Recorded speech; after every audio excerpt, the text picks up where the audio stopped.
Ah, the Mafia.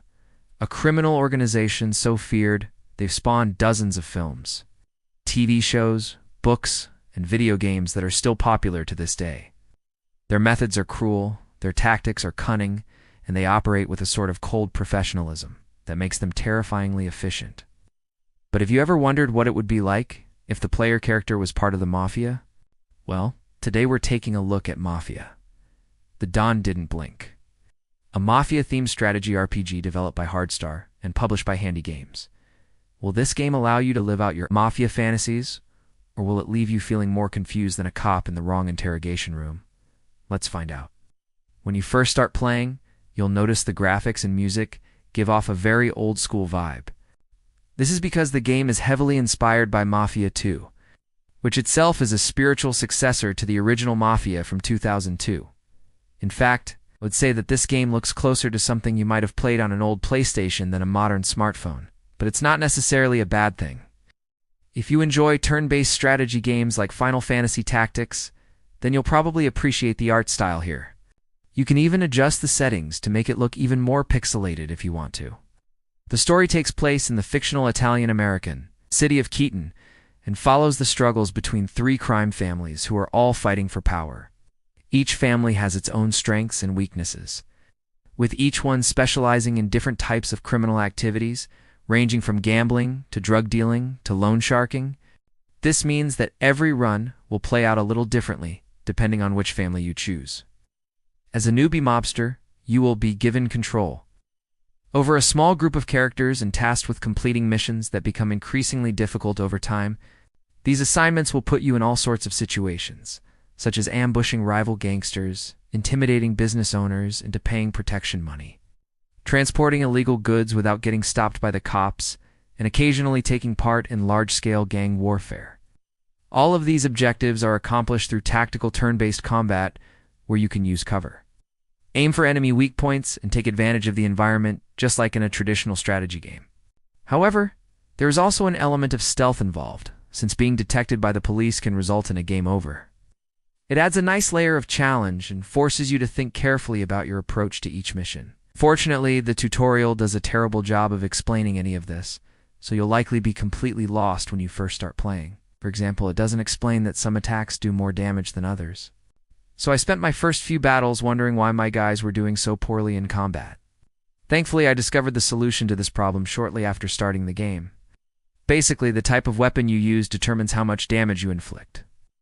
And the best way to deal high amounts of damage is by using blunt weapons. Now, this doesn't mean every enemy will go down in one hit, especially if they're higher level than you, but it will at least give you a better chance of winning fights. Oh, and if you're having trouble dealing with enemy snipers, remember, you can always try hiding in a dumpster. Works every time. As you take on more missions and defeat rival gangs, you'll slowly build up your territory and influence within the city. This will eventually lead to confrontations with other families, which results in some truly epic gang warfare where entire crews battle it out across multiple turns. In these fights, it's important to stay close to your allies, use the environment to your advantage, and try not to get surrounded. Once you start losing men, though, it can be hard to come back from. Even if you do win these battles, though, it's only temporary because once the scene changes, everything resets and you'll need to fight for that territory all over again. Sometimes this can be a bit frustrating, but it's all part of the Mafia experience. In between missions, you can visit the family's safe house to heal your characters, buy new weapons, hire additional crew members, or speak with family members to learn more about the story.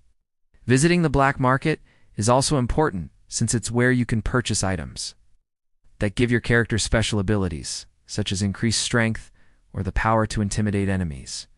Using these abilities wisely in battle can make your life a lot easier, so don't hesitate to experiment and see what works best for you. That said, some of these abilities are incredibly expensive. For example, the heavy machine gun costs $7,000, while the flamethrower costs a whopping $30,000. Abilities can be very overpowered, though. At one point, I was able to defeat an entire enemy team simply by using Rico's flamethrower ability. So it might be worth saving up for these powerful add-ons. There are currently 2 acts available, both of which feature 5 chapters. Act 1 introduces you to the basics of the game, which means the missions tend to be fairly simple. The main focus here is on teaching you how combat and movement work, as well as how to navigate the game's menus. While this is definitely helpful for new players, the simplicity of the early missions can make things feel a little boring. Thankfully, Act 2 is much more challenging and features much more interesting levels and objectives. By this point, you should have a good understanding of the core gameplay loop, so you can focus on developing a solid strategy and taking out your enemies. However, to access Act 2, you need to watch a few ads. Fortunately, if you decide to purchase the premium version, you'll be able to skip the ads entirely and gain access to an additional 2 acts. So if you're enjoying the game, consider supporting the developers to help them continue making it. Now, I know what you're probably thinking. A turn-based Mafia strategy game sounds great, but I'm not really into retro graphics. Is there anything else like this game? Well, if you're looking for a more modern alternative, I'd recommend checking out XCOM 2. It's a turn-based strategy game where you take command of a group of elite soldiers known as XCOM's Rangers, whose mission is to liberate Earth from an alien occupation force. Like Mafia, the game tasks you with managing resources, training soldiers, and completing missions. However, unlike Mafia, XCOM 2 is much more challenging, so be prepared to lose a lot of soldiers along the way. Still, if you're up for the challenge, XCOM 2 is one of the best turn-based strategy games ever made. Another option is Battle Brothers, which is a medieval turn-based strategy game where you lead a band of mercenaries across a vast and dangerous world. The game is known for its deep tactical gameplay, challenging battles, and engaging storyline. Overall, Mafia, the Don Didant.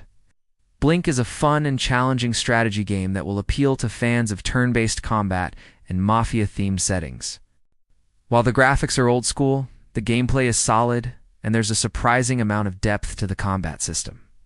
If you're looking for a unique Mafia experience, I highly recommend checking this game out. If you enjoyed this video, please leave a like and subscribe for more. Thanks for watching.